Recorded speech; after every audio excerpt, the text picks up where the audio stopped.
Discúlpeme usted, Jorge Luis Borges, pero lo único que se me ocurre para comenzar esta entrevista es una pregunta convencional. ¿Cuál es la razón de su visita a Francia? Fui invitado a 2 congresos por el Congreso por la Libertad de la Cultura en Berlín.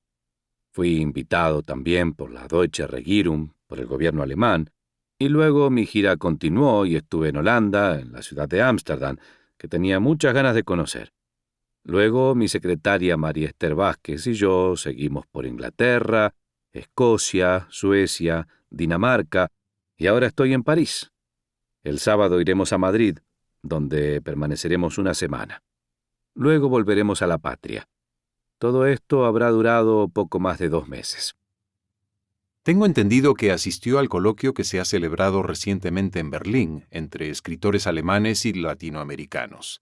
¿Quiere darme su impresión de este encuentro? Bueno, este encuentro fue agradable en el sentido de que pude conversar con muchos colegas míos. Pero en cuanto a los resultados de esos congresos, creo que son puramente negativos. Y además parece que nuestra época nos obliga a ello.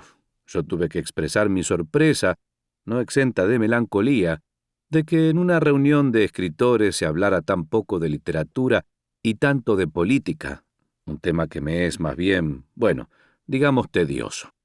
Pero desde luego, agradezco haber sido invitado a ese congreso, ya que para un hombre sin mayores posibilidades económicas como yo, esto me ha permitido conocer países que no conocía, llevar en mi memoria muchas imágenes inolvidables de ciudades de distintos países. Pero en general, creo que los congresos literarios vienen a ser como una forma de turismo, ¿no? Lo cual, desde luego, no es del todo desagradable. En los últimos años, su obra ha alcanzado una audiencia excepcional aquí, en Francia.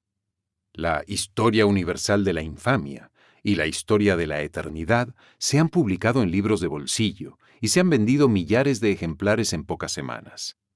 Además de L'Arn, otras 2 revistas literarias preparan números especiales dedicados a su obra. Y ya vio usted que en el Instituto de Altos Estudios de América Latina tuvieron que colocar parlantes hasta en la calle para las personas que no pudieron entrar al auditorio a escuchar su conferencia. ¿Qué impresión le ha causado todo esto? Una impresión de sorpresa, una gran sorpresa. Imagínese, yo soy un hombre de 65 años y he publicado muchos libros, pero al principio esos libros fueron escritos para mí y para un pequeño grupo de amigos. Recuerdo mi sorpresa y mi alegría cuando supe, hace muchos años, que de mi libro Historia de la Eternidad se habían vendido en un año hasta 37 ejemplares. Yo hubiera querido agradecer personalmente a cada uno de los compradores o presentarles mis excusas.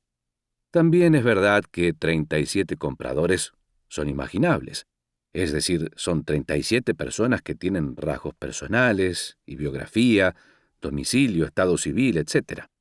En cambio, si uno llega a vender 1.000 o 2.000 ejemplares, ya eso es tan abstracto que es como si uno no hubiera vendido ninguno.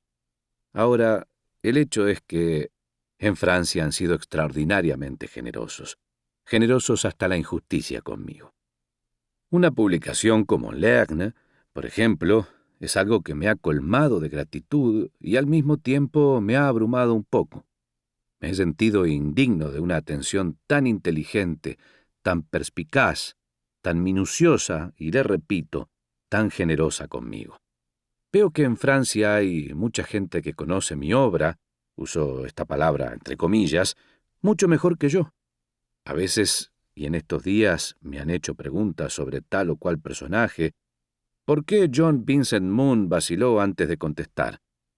Y luego, al cabo de un rato, he recapacitado y me he dado cuenta que John Vincent Moon es protagonista de un cuento mío y he tenido que inventar una respuesta cualquiera para no confesar que me he olvidado totalmente del cuento y que no sé exactamente las razones de tal o cual circunstancia.